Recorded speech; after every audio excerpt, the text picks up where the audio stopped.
Hey everyone, I want to say thank you to all the people that sent me comments, sent me emails and messages about the last video I did on the basics of Microsoft Teams. And after looking at a couple of the other questions and looking at some of the things that people have created, I think I need to do one more video before we get into the more advanced stuff. And that's actually telling you about Teams versus channels versus the tabs and recommendations on each. And my little kind of matrix that I use for it, I'm going to add that in there. And hopefully this helps everybody out to give you a little bit of clarification. All right, thank you. First things first, don't forget to download that mobile app to your phone so you can actually interact while you're away from the office. One thing that I notice with all of my clients is they all think of Teams as something different. So before you start firing up and going off and doing everything after I showed you in the last video, let me take a minute to take you back to the beginning and let's talk a couple things about Microsoft Teams. I'm realizing from the feedback from the people I talked to that the structure and the definitions aren't quite clear. So let me clear a couple things up. From a hierarchy standpoint, you've got the teams, the channels, and then the tabs. The teams themselves can be anything from your intranet, a department site, project, internal applications, and I've even seen them used as an external help desk for their customers. From a security standpoint, they can be private, available for people to actually join, or they can be forced out to everyone in the case of an intranet. One thing to remember, and a lot of people get hung up on this because they think everybody can see everything, the private teams are not, and I'll pause there, not visible to anybody else unless they are actually part of the team. So if you've got a team that you've got out there and only 3 people are a part of it, nobody else can see it. Looking within each of the teams, you get to have channels. Channels could be topics, processes, clients, or even projects. And they can have different security that are actually hidden to others.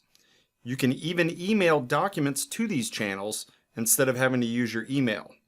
And lastly, we have the tabs. The tabs could be anything from news, discussions, web pages, external sites, help and how-tos, reporting, office documents, SharePoint lists, and more. Woo, that's exhausting, and I haven't even touched the surface for how many apps are out there. This is really the area that you have to work on. A lot of people don't even use this. So click that plus sign up there and try it out. Now that you've got the basics, I bet you think that everybody should have their own individual team, right?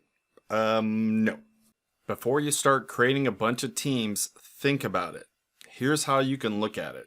You have visibility, you've got topics and ability. And visibility is what you can see, like files and folders and data. What you can do is the ability, which is like viewing, creating, editing, or deleting. And then the topics that you discuss, like projects, activities, time off, and clients. And then when I combine those, I can actually understand what should be a team versus a channel or using chat.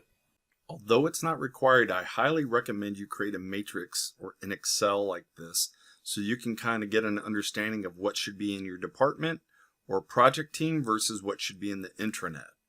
As we can see here, IT has some information that they actually maintain within their environment, but also at the bottom, the intranet has the information security FAQs that's available to everyone, but IT is the one that actually maintains that. By looking at it this way, now I understand what should be a team versus a channel versus the intranet. From there, I can look at the security on who has the abilities, which is who's going to be my owner, who's going to be a member, or when it's the intranet, who has visibility and who owns that section of the intranet. Thanks again for watching. Hopefully I didn't confuse you too much. If you've still got questions before you reach out to your help desk, use the help within Microsoft Teams, and hopefully you make some progress. All right, good luck.